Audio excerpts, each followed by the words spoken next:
So back in our demo, in our vacation packages, you can see we click on each button and it gives us a price. But all the vacations always have the same price. How might we give them different prices? Well, here's one way we could do it. Here's our HTML, and we're going to specify the price by adding a data price attribute to the HTML. The data tag is an HTML5 attribute you can add to any of your elements to provide additional information about the objects on your page. To interact with these attributes, we can call data, then specify a name to get out the information, and we can also set these attributes by providing a name and a value. Here's an example of reading out that data. We can fetch the nodes with the vacation class from the DOM, get the first one of those, then call data and specify the price name, and that would return the price that we see here, $399.99. Now let's go back to our old code and refactor it to use this data price attribute. To do this, we're going to start with a button that was clicked, which is represented here by this.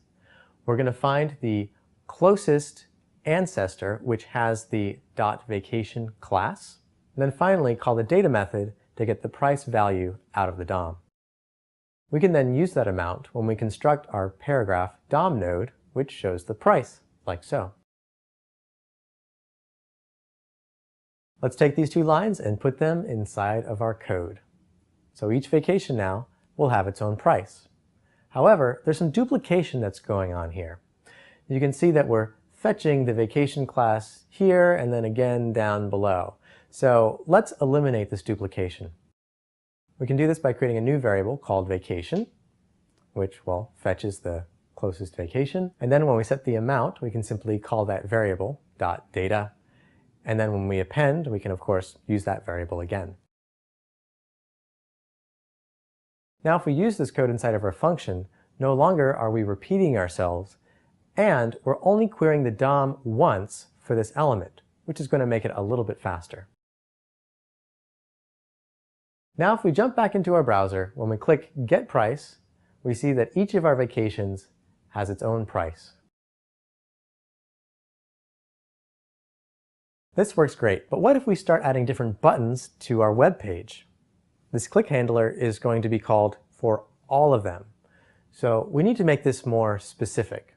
Well, we could use a CSS selector. We could say .vacation button, so it's only going to listen for click events on buttons inside of our vacation class. But there's a better way to write this. We can simply fetch the nodes that have the vacation class and then call on. We want to listen for click events, and then we'll specify which elements inside the vacation class we want to listen for. In this case, button elements. And then our third argument becomes our event handler function. This technique is called event delegation. We're only targeting buttons if it's inside a vacation class.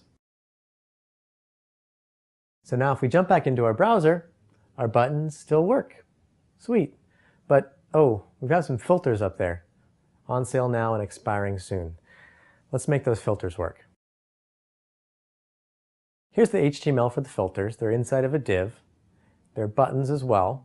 So we want to make it so that when we click on sale now, it only shows on sale vacations, and when we click expiring, it only shows expiring vacations. So to do this, we're going to write two different event handlers for the buttons, and we'll highlight vacations with these traits. So here we are inside of our application.js. First, we're going to fetch the div with the filters ID. Then we're going to use event delegation to listen for click events for the on sale filter class. And inside of the event handler, we're going to first find all vacations that are on sale, and then we're going to add a class to these vacations so they highlight. Here's the DOM for our vacation list. You can see that some of them have two classes, vacation and on sale, and some of them just have one, being vacation. So how might we select the ones that are just on sale? Well, we can do this using a CSS selector. We could just do .vacation.onSale. However, let's do this using traversing. So we'll call .vacation, and then we'll filter those vacations to return just the ones that have the onSale class. Let's move this code up into our function, And now the second step, we need to add a class onto these vacations. To add a class using jQuery, we can use the add class method.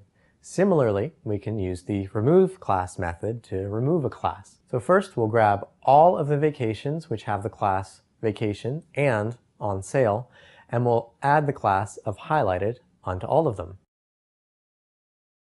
So let's move this back up into our code.